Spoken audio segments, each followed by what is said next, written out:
ನಮಸ್ಕಾರ. ಇವತ್ತಿನ ಈ ಆಳವಾದ ವಿಶ್ಲೇಷಣೆಗೆ ಸ್ವಾಗತ. ಮ್, ಇವತ್ತು ನಾವು ತಗೊಂಡಿರೋ ವಿಷಯ ಸ್ವಲ್ಪ ಡಿಫ್ರೆಂಟ್ ಆಗಿದೆ. ಅಂದ್ರೆ ಶತಮಾನಗಳ ಹಿಂದಿನ ಒಂದು ಪ್ರಾಚೀನ ಸಂಸ್ಕೃತ ಗ್ರಂಥದ ಬಗ್ಗೆ ನಾವು ಮಾತಾಡ್ತಾ ಇದ್ದೀವಿ. ಹೌದು. ಆಕ್ಚುಲಿ ಇದರಲ್ಲಿ ಬರೀ ತತ್ವಜ್ಞಾನ ಅಥವಾ ಭಕ್ತಿ ಮಾತ್ರ ಇದೆ ಅಂತ ನಾವು ಅಂದ್ಕೊಳ್ತೀವಿ. ಆದರೆ ಇದರ ಆಳಕ್ಕೆ ಹೋದಾಗ ನಮಗ್ ಸಿಗೋದು ಬೇರೆನೆ. ಖಂಡಿತ. ಪುಟ ತಿರುಗಿಸ್ತಾ ಹೋದಾಗೆಲ್ಲ ಭ್ರೂಣಶಾಸ್ತ್ರ, ಆಮೇಲೆ ಜೀವಕೋಶಗಳ ವಿಭಜನೆ, ಮನಃಶಾಸ್ತ್ರ ಇವೆಲ್ಲ ಜೈವಿಕ ಪ್ರಕ್ರಿಯೆಗಳ ಮೇಲೆ ಹೇಗೆ ಪ್ರಭಾವ ಬೀರುತ್ತೆ ಅನ್ನೋ ಸೂಕ್ಷ್ಮ ವಿವರಣೆಗಳು ಸಿಗುತ್ತೆ. ಅದು ಕೂಡ ಪ್ರಾಚೀನ ದೇವತೆಗಳ ಹೆಸರುಗಳಲ್ಲಿ. ನಿಜ. ಇಂದಿನ ನಮ್ಮ ಅಧ್ಯಯನಕ್ಕೆ ಮೂಲವಾಗಿರೋದು ಶ್ರೀಮದ್ ವಿದ್ಯಾಧೀಶ ತೀರ್ಥ ಶ್ರೀಪಾದ ಒಡೆಯರ್ ಸ್ವಾಮಿಗಳ ಆಶೀರ್ವಾದದೊಂದಿಗೆ ವಿಜಯೇಂದ್ರ ರಾಮನಾಥ ಭಟ್ರು ಸಂಪಾದಿಸಿರುವ ಒಂದು ದೊಡ್ಡ ಗ್ರಂಥ.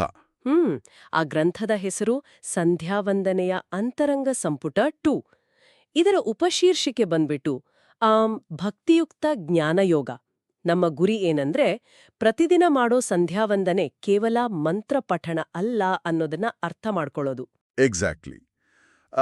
ಈ ಗ್ರಂಥದ ಹಿನ್ನೆಲೆ ಸ್ವಲ್ಪ ಸ್ಪಷ್ಟಪಡಿಸ್ಕೊಳ್ಳೋಣ.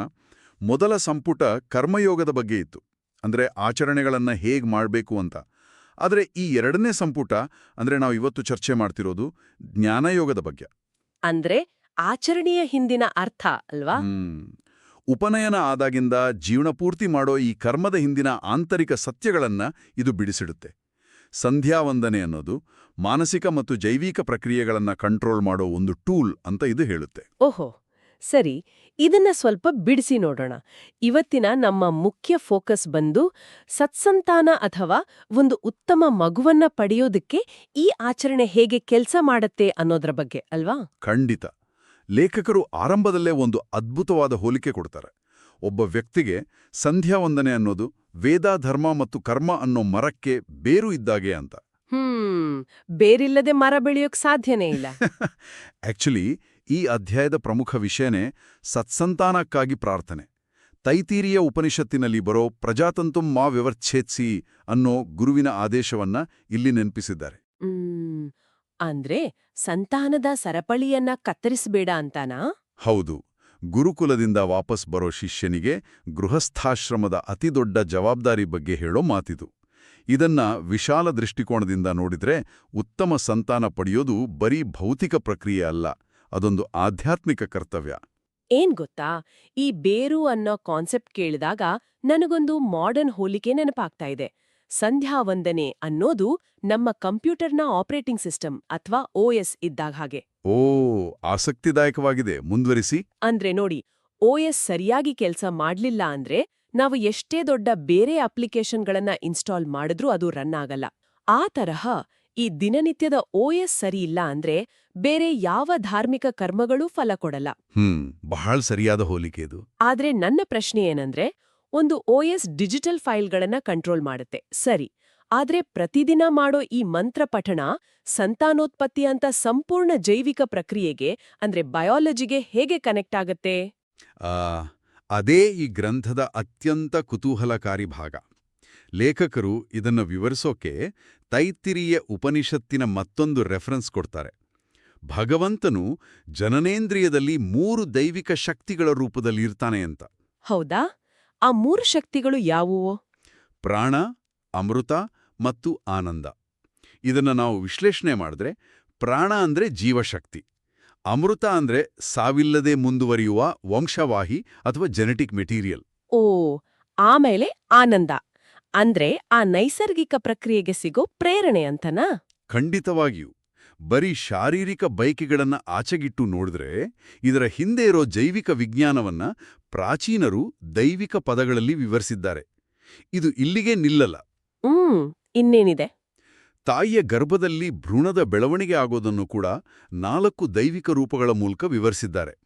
ವಾಸುದೇವ, ಸಂಕರ್ಷಣ, ಪ್ರದ್ಯುಮ್ನ ಮತ್ತು ಅನಿರುದ್ಧ. ಇದು ಬಹಳ ಆಸಕ್ತಿದಾಯಕವಾಗಿದೆ. ಈ 4 ರೂಪಗಳು ಭ್ರೂಣದ ಬೆಳವಣಿಗೆಯನ್ನ ಹೇಗೆ ನಿಯಂತ್ರಿಸ್ತವೆ? ನೋಡಿ, ಗ್ರಂಥದ ಪ್ರಕಾರ ಸಂಕರ್ಷಣ ಅನ್ನೋನು ಶುಕ್ರದ ಮೂಲ ರೂಪವನ್ನ ತೆಗೆದುಹಾಕ್ತಾನೆ. ಅಂದ್ರೆ ಭ್ರೂಣಶಾಸ್ತ್ರದ ಪ್ರಕಾರ ತಂದೆಯಿಂದ ಬಂದ ಜೀವಕೋಶ ವಿಭಜನೆ ಆಗೋದು, ಅದೇ ಸೆಲ್ಯುಲಾರ್ ಡಿವಿಷನ್. ಆಮೇಲೆ ಪ್ರದ್ಯುಮ್ನನು ಹೊಸ ರೂಪವನ್ನ ಸೃಷ್ಟಿಸ್ತಾನೆ. ಅನಿರುದ್ಧ ಗರ್ಭಪಾತ ಆಗದಂಗೆ ಆ ಗರ್ಭವನ್ನ ಭದ್ರವಾಗಿ ಹಿಡಿದಿಟ್ಕೊಳ್ತಾನೆ, ಅಂದ್ರೆ ಪ್ರೊಟೆಕ್ಟ್ ಮಾಡ್ತಾನೆ. ಕೊನೆಗೆ ವಾಸುದೇವ ಆ ಗರ್ಭವನ್ನ ಪ್ರವೇಶ ಮಾಡ್ತಾನೆ, ಅಂದ್ರೆ ಆ ಭ್ರೂಣಕ್ಕೆ ಜೀವಕಳೆ ಬರುತ್ತೆ.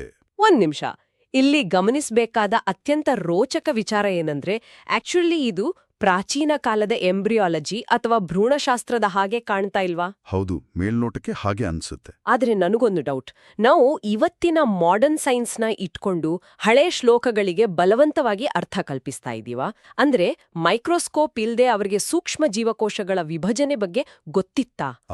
ಇದು ಬಹಳ ಇಂಪಾರ್ಟೆಂಟ್ ಪ್ರಶ್ನೆ. ನಾವೆಲ್ಲರೂ ಕೇಳ್ಕೊಳ್ಳೇಬೇಕಾಗದು. ಲೇಖಕರು ಕೂಡ ಇದನ್ನ ಅಡ್ರೆಸ್ ಮಾಡ್ತಾರೆ. ಪ್ರಾಚೀನರ ಹತ್ರ ಇವತ್ತಿನ ಥರ ಲ್ಯಾಬ್ಗಳಿರ್ಲಿಲ್ಲ, ನಿಜ. ಆದ್ರೆ ಅವರು ಪ್ರಕೃತಿಯನ್ನ, ಕಾಲಚಕ್ರವನ್ನ ಧ್ಯಾನ ಮತ್ತು ಅನುಸಂಧಾನದ ಮೂಲಕ ಅರ್ಥ ಮಾಡ್ಕೊಂಡಿದ್ರು. ಅವ್ರಿಗೇನೋ ಕಾಕತಾಳೀಯವ ಈ ಹಂತಗಳು ಗೊತ್ತಾಗಿದ್ದಲ್ಲ. ಸೃಷ್ಟಿ ಅನ್ನೋದು ಸ್ಟೆಪ್ ಬೈ ಸ್ಟೆಪ್ ಆಗುತ್ತೆ ಅಂತ ಅವ್ರಿಗೆ ಗೊತ್ತಿತ್ತು. ಓ, ಅದಕ್ಕೆ ಅವರು ಬರೀ ದೇವ್ರು ಮಾಡಿದಾನೆ ಅಂತ ಸುಮ್ನಾಗ್ಲಿಲ್ಲ. ಎಕ್ಸಾಕ್ಟ್ಲಿ. ಪ್ರತಿಯೊಂದು ಜೈವಿಕ ಹಂತಕ್ಕೂ ಒಂದೊಂದು ದೈವಿಕ ಶಕ್ತಿಯನ್ನ ಅನ್ವಯಿಸಿ ಸೃಷ್ಟಿಯ ಪ್ರಕ್ರಿಯೆಯನ್ನ ಅತ್ಯಂತ ಗೌರವದಿಂದ ಮತ್ತು ವೈಜ್ಞಾನಿಕವಾಗಿ ನೋಡಿದ್ದಾರೆ. ಇದು ಬಲವಂತದ ಮ್ಯಾಚಿಂಗ್ ಅಲ್ಲ. ಸರಿ, ಆ ಪಾಯಿಂಟ್ನ ನಾನು ಒಪ್ಕೊಳ್ತೀನಿ. ಆದ್ರೆ ಈಗ ಫಿಸಿಕಲ್ ಆಗಿ ಭ್ರೂಣ ಹೇಗೆ ಬೆಳೆಯುತ್ತೆ ಅಂತ ನೋಡ್ದ್ವಿ. ಆದ್ರೆ ಎಲ್ಲರಿಗೂ ಇದು ಸುಲಭವಾಗಿ ಆಗಲ್ಲ ಅಲ್ವಾ? ದೈಹಿಕವಾಗಿ ಎಲ್ಲ ಸರಿ ಇದ್ರೂ ಕೆಲವರಿಗೆ ಸಂತಾನ ಪ್ರಾಪ್ತಿ ಆಗಲ್ಲ. ಹೌದು, ಮೆಡಿಕಲಿ ಎಲ್ಲ ನಾರ್ಮಲ್ ಇದ್ರೂ ಸಮಸ್ಯೆಗಳು ಬರೋದುಂಟು. ಈ ಗ್ರಂಥದಲ್ಲಿ ಆ ಸಮಸ್ಯೆಗೇನಾದ್ರೂ ಪರಿಹಾರ ಅಥವಾ ವಿವರಣೆ ಇದೆಯಾ? ನನಗನಿಸೋ ಮಟ್ಟಿಗೆ ಇಲ್ಲಿ ಪ್ರಾರಬ್ಧ ಕರ್ಮಗಳ ಪ್ರಸ್ತಾಪ ಬರುತ್ತೆ ಅನ್ಸುತ್ತೆ. ಖಂಡಿತ. ಪ್ರಾರಬ್ಧ ಕರ್ಮಗಳು ಅಂದ್ರೆ ಹಿಂದಿನ ಜನ್ಮದ ಪಾಪಗಳು ಅಥವಾ ಅಡೆತಡೆಗಳು ಅಂತ ಹೇಳ್ತಾರೆ.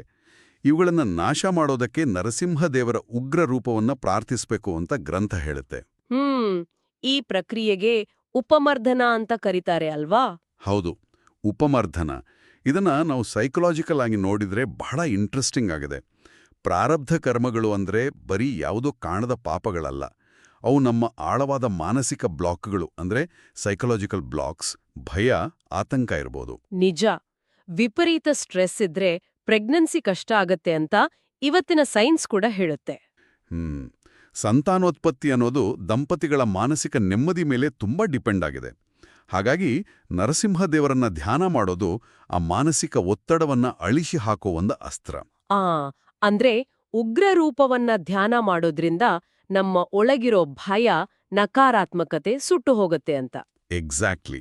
ಮನಸ್ಸು ಕ್ಲಿಯರ್ ಆದಾಗ ಜೈವಿಕ ಪ್ರಕ್ರಿಯೆಗಳು ಸಹ ಸಹಜವಾಗಿ ನಡೆಯುತ್ತೆ. ಇದು ಸಂಧ್ಯಾವಂದನೆಯಲ್ಲಿ ಬರೋ ಗಾಯತ್ರಿ ಮಂತ್ರಕ್ಕೂ ಕನೆಕ್ಟ್ ಆಗತ್ತೆ ಅಲ್ವಾ? ಖಂಡಿತವಾಗಿ.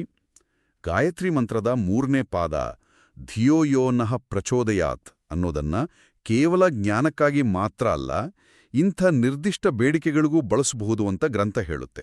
ಏನ್ ಗೊತ್ತಾ, ಇದನ್ನ ಕೇಳಿದಾಗ ನನಗೊಂದು ಹೋಲಿಕೆ ನೆನ್ಪಾಗ್ತಾ ಇದೆ. ಗಾಯತ್ರಿ ಮಂತ್ರ ಅನ್ನೋದು ಒಂದು ಪ್ರೋಗ್ರಾಮಬಲ್ ಮ್ಯಾಕ್ರೋ ಅಥವಾ ಮಾಸ್ಟರ್ ಕೀ ಇದ್ದಾಗೆ. ಓಹ್, ಮಾಸ್ಟರ್ ಕೀ? ಸ್ವಲ್ಪ ಎಕ್ಸ್ಪ್ಲೇನ್ ಮಾಡ್ತೀರಾ? ಅಂದ್ರೆ ಗಾಯತ್ರಿ ಮಂತ್ರ ಒಂದು ಬೇಸಿಕ್ ಟೆಂಪ್ಲೇಟ್. ಆ ಟೆಂಪ್ಲೇಟ್ ಒಳಗೆ ನಮ್ಮ ನಿರ್ದಿಷ್ಟ ಬೇಡಿಕೆ, ಅದು ಸಂತಾನ ಇರ್ಬೋದು, ಆರೋಗ್ಯ ಇರ್ಬೋದು, ಅದನ್ನ ಹಾಕ್ದಾಗ ಅದು ಆ ಸ್ಪೆಸಿಫಿಕ್ ಪ್ರೋಗ್ರಾಮ್ನ ರನ್ ಮಾಡುತ್ತೆ. ವಾವ್, ಬಹಳ ಅದ್ಭುತವಾದ ಹೋಲಿಕೆ. ಆ ನಿರ್ದಿಷ್ಟ ಬೇಡಿಕೆ ಅಥವಾ ಉದ್ದೇಶ ಇದೆಯಲ್ವಾ, ಅದೇ ಈ ಜ್ಞಾನಯೋಗದ ಜೀವಾಳ. ಕೇವಲ ಯಾಂತ್ರಿಕವಾಗಿ ಮಂತ್ರ ಹೇಳಿದ್ರೆ ಪ್ರಯೋಜನ ಇಲ್ಲ.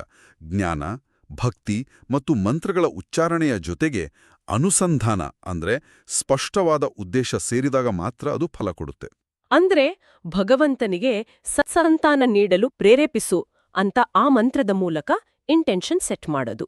ಹೌದು, ದಂಪತಿಗಳು ತಮ್ಮ ಮನಸ್ಸನ್ನ ಒಂದೇ ಗುರಿಯತ್ತ ಫೋಕಸ್ ಮಾಡ್ತಾರೆ, ಒಂದು ಅತ್ಯುತ್ತಮ ಜೀವವನ್ನ ಈ ಭೂಮಿಗೆ ತರೋದರ ಕಡೆಗೆ. ಸರಿ, ಇದೆಲ್ಲ ಸಿದ್ಧಾಂತ ಆಯ್ತು. ಆದ್ರೆ ಈ ಗ್ರಂಥದಲ್ಲಿ ಇದಕ್ಕೇನಾದ್ರೂ ಪ್ರೂಫ್ ಅಥವಾ ಉದಾಹರಣೆಗಳು ಕೊಟ್ಟಿದ್ದಾರಾ? ಪುರಾಣಗಳಲ್ಲಿ ಇಂಥ ತಪಸ್ಸು ಮಾಡಿ ಮಕ್ಕಳನ್ನ ಪಡೆದವರ ಕಥೆಗಳು ಸಿಗುತ್ತಾ? ಖಂಡಿತ. ಲೇಖಕರು ಬಹಳಷ್ಟು ಪೌರಾಣಿಕ ಉದಾಹರಣೆಗಳನ್ನು ಕೊಟ್ಟಿದ್ದಾರೆ. ಉದಾಹರಣೆಗೆ, ಕಶ್ಯಪ ಮತ್ತು ಅದಿತಿ ದಂಪತಿಗಳ ಪ್ರಾರ್ಥನೆಯಿಂದ ವಾಮನನ ಜನನ ಆಯಿತು. ಆಮೇಲೆ ದಶರಥ ಕೌಸಲ್ಯೆಯಿಂದ ರಾಮ. ಹೌದು. ಪಾಂಡು ಕುಂತಿಯರ ಜ್ಞಾನಯೋಗದಿಂದ ಭೀಮಸೇನ, ವಸುದೇವ ದೇವಕಿಯರ ಪ್ರಾರ್ಥನೆಯಿಂದ ಕೃಷ್ಣ. ಹೀಗೆ ಈ ಎಲ್ಲಾ ಉದಾಹರಣೆಗಳನ್ನ ಸತ್ಸಂತಾನದ ಮಾಡೆಲ್ಗಳಾಗಿ ತೋರಿಸಿದ್ದಾರೆ. ಇವರೆಲ್ಲರಲ್ಲೂ ಕಾಮನ್ ಆಗಿದ್ದದ್ದು ಆ ಸ್ಪಷ್ಟವಾದ ಉದ್ದೇಶ ಮತ್ತು ದೈವಿಕ ಅನುಸಂಧಾನ ಅಲ್ವಾ? ಎಕ್ಸಾಕ್ಟ್ಲಿ. ಆದ್ರೆ ಇದೆಲ್ಲ ತಪ್ಪಾಗಿ ನಡೆದ್ರೆ ಅಂದ್ರೆ ಧ್ಯಾನ ಕಾಲದ ಅರಿವು ಇಲ್ಲದೆ ಹೋದ್ರೆ ಏನಾಗುತ್ತೆ ಅನ್ನೋದಕ್ಕೂ ಗ್ರಂಥದಲ್ಲಿ ಎಚ್ಚರಿಕೆ ಇದೆ ಅಂತ ಓದಿದ್ದೆ. ಹೌದು. ಭಾಗವತದ 3ನೇ ಸ್ಕಂದದ ಒಂದು ಉಲ್ಲೇಖ ಇಲ್ಲಿದೆ. ಶಾಸ್ತ್ರದ ಜ್ಞಾನ ಇಲ್ಲದೆ ಮತ್ತು ಅಯೋಗ್ಯ ಕಾಲದಲ್ಲಿ ಅಂದ್ರೆ ತಪ್ಪಾದ ಸಮಯದಲ್ಲಿ ಗರ್ಭಧಾನ ನಡೆದರೆ ದುಷ್ಟ ಸಂತಾನ ಆಗತ್ತೆ ಅಂತ. ಇಲ್ಲಿ ದಿತಿ ಮತ್ತು ಕಶ್ಯಪರ ಕಥೆ ಬರುತ್ತೆ ಅನ್ಸತ್ತೆ ಅಸುರ ಸಂಧ್ಯೆಯಲ್ಲಿ. ಅಂದ್ರೆ ಸಂಧ್ಯಾವಂದನೆ ಮಾಡ್ಬೇಕಾದ ಟೈಮ್ನಲ್ಲಿ ಕೇವಲ ಕಾಮದಿಂದ ಪ್ರೇರಿತರಾಗಿ ಆದ ಗರ್ಭಧಾರಣೆಯಿಂದ ಹಿರಣ್ಯಕಶಿಪು ಹುಟ್ಟಿದ್ರು ಅಂತ. ಹೌದು. ಈ ಗ್ರಂಥ ಕಾಲ ಅಥವಾ ಸಮಯವನ್ನ ಬರೀ ಗಡಿಯಾರದ ಮುಳ್ಳುಗಳ ತರ ನೋಡಲ್ಲ. ಆ ವಾತಾವರಣ ನಮ್ಮ ಮನಸ್ಸಿನ ಮೇಲೆ ಹೇಗೆ ಪ್ರಭಾವ ಬೀರುತ್ತೆ ಅಂತ ನೋಡುತ್ತೆ. ಅಂದ್ರೆ ಸಂಧ್ಯಾಕಾಲದಲ್ಲಿ ಮನಸ್ಸು ತುಂಬಾ ಚಂಚಲವಾಗಿರುತ್ತೆ ಅಲ್ವಾ? ಖಂಡಿತ. ಆ ಚಂಚಲತೆಯನ್ನ ಕಂಟ್ರೋಲ್ ಮಾಡೋಕೆ ಸಂಧ್ಯಾವಂದನೆ ಇರೋದು. ಆ ಸಮಯದಲ್ಲಿ ಕೇವಲ ದೈಹಿಕ ಹಸಿವಿನಿಂದ ಮಾಡುವ ಪ್ರಕ್ರಿಯೆ ಹುಟ್ಟುವ ಮಗುವಿನ ಮಾನಸಿಕತೆಯ ಮೇಲೆ ನೆಗೆಟಿವ್ ಎಫೆಕ್ಟ್ ಕೊಡುತ್ತೆ. ಹಾಗಾದ್ರೆ ಈ ಪೌರಾಣಿಕ ಕಥೆಗಳನ್ನ ಬದಿಗಿಟ್ಟು ನೋಡಿದ್ರೆ ಇವತ್ತಿನ ನಮ್ಮ ಕೇಳುಗರಿಗೆ ಇದರ ಪ್ರಸ್ತುತತೆ ಏನು? What is the take away? ಇದೇ ನೋಡಿ ಮುಖ್ಯವಾದ ಪಾಯಿಂಟ್. ಹೊಸ ಜೀವವನ್ನ ಸೃಷ್ಟಿ ಮಾಡೋದು ಕೇವಲ ದೈಹಿಕ ಪ್ರಕ್ರಿಯೆ ಅಲ್ಲ, ಅದೊಂದು ಜವಾಬ್ದಾರಿಯುತವಾದ ಪ್ರಕ್ರಿಯೆ. ಇದು ಮಾಡರ್ನ್ ಸೈನ್ಸ್ನ ಎಪಿಜೆನೆಟಿಕ್ಸ್ಗೆ ತುಂಬಾ ಹತ್ರವಾಗಿದೆ ಅನ್ಸತ್ತೆ. 100% ಸತ್ಯ. ಪೋಷಕರ ಜೀವನ ಶೈಲಿ, ಅವರ ಸ್ಟ್ರೆಸ್, ಆ ಕ್ಷಣದ ಮನಸ್ಥಿತಿ ಇವೆಲ್ಲ ಅವರ ಮುಂದಿನ ಪೀಳಿಗೆಯ ವಂಶವಾಹಿನಿಗಳ ಮೇಲೆ ಅಂದ್ರೆ DNA ಮೇಲೆ ಪ್ರಭಾವ ಬೀರುತ್ತೆ ಅಂತ ಸೈನ್ಸ್ ಹೇಳ್ತಿದೆ. ಪ್ರಾಚೀನರು ಈ ಮೈಂಡ್ಫುಲ್ ಪ್ರೋಕ್ರಿಯೇಷನ್ಗೆ ಎಷ್ಟು ಮಹತ್ವ ಕೊಟ್ಟಿದ್ರು ಅನ್ನೋದು ಇದರಿಂದ ಸಾಬೀತಾಗುತ್ತೆ. ದಂಪತಿಗಳು ಮಾನಸಿಕವಾಗಿ, ಆಧ್ಯಾತ್ಮಿಕವಾಗಿ ಆ ಹೊಸ ಜೀವವನ್ನ ಸ್ವಾಗತಿಸಲು ರೆಡಿ ಇರಬೇಕು. ಅಂದ್ರೆ ಪ್ರತಿದಿನ ಮಾಡೋ ಸಂಧ್ಯಾವಂದನೆ ಈ ಸಿದ್ಧತೆಯ ಒಂದು ಭಾಗ ಅಲ್ವಾ? ಹೌದು. ಆ ಮಂತ್ರಗಳ ಪಠನ, ಪ್ರಾಣಾಯಾಮ ಇವು ನಮ್ಮ ನರಮಂಡಲವನ್ನ ಅಂದ್ರೆ ನರ್ವಸ್ ಸಿಸ್ಟಮ್ ಶಾಂತಗೊಳಿಸುತ್ತವೆ. ಕಾರ್ಟಿಸಾಲ್ನಂಥ ಸ್ಟ್ರೆಸ್ ಹಾರ್ಮೋನ್ಗಳನ್ನ ಕಡಿಮೆ ಮಾಡ್ತವೆ. ಆಗ್ಲೇ ನಾವು ಮಾತಾಡಿದ್ವಲ್ಲ, ಭಕ್ತಿಯುಕ್ತ ಜ್ಞಾನಯೋಗ ಅನ್ನೋ ಉಪಶೀರ್ಷಿಕೆ, ಅದರ ಅರ್ಥ ಈಗ ಸಂಪೂರ್ಣವಾಗಿ ಕ್ಲಿಯರ್ ಆಗ್ತಾ ಇದೆ. ಖಂಡಿತ. ಜ್ಞಾನ ಇಲ್ಲದೆ ಮಾಡೋ ಆಚರಣೆ ಕೇವಲ ಮೆಕ್ಯಾನಿಕಲ್. ಆದರೆ ಅದರ ಹಿಂದಿರೋ ಜೈವಿಕ ಮಾನಸಿಕ ಸತ್ಯಗಳನ್ನ ಅರಿತು ಮಾಡಿದಾಗ ಅದು ಜ್ಞಾನಯೋಗ ಆಗತ್ತೆ. ಸಂಧ್ಯಾವಂದನೆ ಬರೀ ದೇವರಿಗೆ ಮಾಡೋ ಪೂಜೆಯಲ್ಲ, ಮುಂದಿನ ಪೀಳಿಗೆಯನ್ನ ಜವಾಬ್ದಾರಿಯಿಂದ ನಿರ್ಮಿಸೋಕೆ, ಪ್ರಕೃತಿ ಮತ್ತು ಮಾನವನ ಮನಸ್ಸನ್ನ ಸೇರಿಸೋ ಒಂದು ಸೇತುವೆ. ಹೌದು.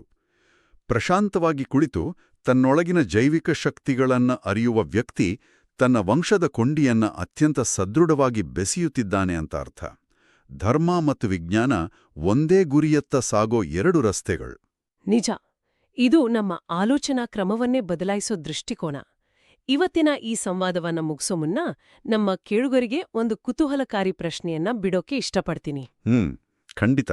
ನಮ್ಮ ಪ್ರಾಚೀನರು ತಾಯಿಯ ಗರ್ಭದಲ್ಲಿ ನಡೆಯೋ ಭ್ರೂಣದ ಬೆಳವಣಿಗೆಯಂತಹ ಸೂಕ್ಷ್ಮವಾದ ವೈಜ್ಞಾನಿಕ ಪ್ರಕ್ರಿಯೆಗಳನ್ನ ದಿನನಿತ್ಯದ ಪ್ರಾರ್ಥನೆಗಳಲ್ಲಿ ಗುಪ್ತವಾಗಿ ಇಟ್ಟಿದ್ರು ಅಂತ ಈ ಗ್ರಂಥ ವಾದಿಸ್ತಾ ಇದೆ. ಹೌದು. ಹಾಗಾದ್ರೆ ಇವತ್ತಿನ ಮಾಡರ್ನ್ ಸೈನ್ಸ್, ಎಸ್ಪೆಷಲಿ ಮನಃಶಾಸ್ತ್ರ ಮತ್ತು ಜೀವಶಾಸ್ತ್ರ, ಇವು ಇನ್ನೂ ಅನ್ವೇಷಿಸಬೇಕಾದ ಎಷ್ಟೊಂದು ನರಸಂಬಂಧಿ ರಹಸ್ಯಗಳು ನಾವು ಪ್ರತಿದಿನ ಅಷ್ಟೇನೂ ಯೋಚನೆ ಮಾಡದೆ ಮಾಡೋ ಈ ಆಚರಣೆಗಳಲ್ಲಿ ಅಡಗಿರಬಹುದು ಅಲ್ವಾ? ಖಂಡಿತವಾಗಿಯೂ ಯೋಚಿಸಬೇಕಾದ ವಿಷಯ ಇದು. ಆ ರಹಸ್ಯಗಳೇನು?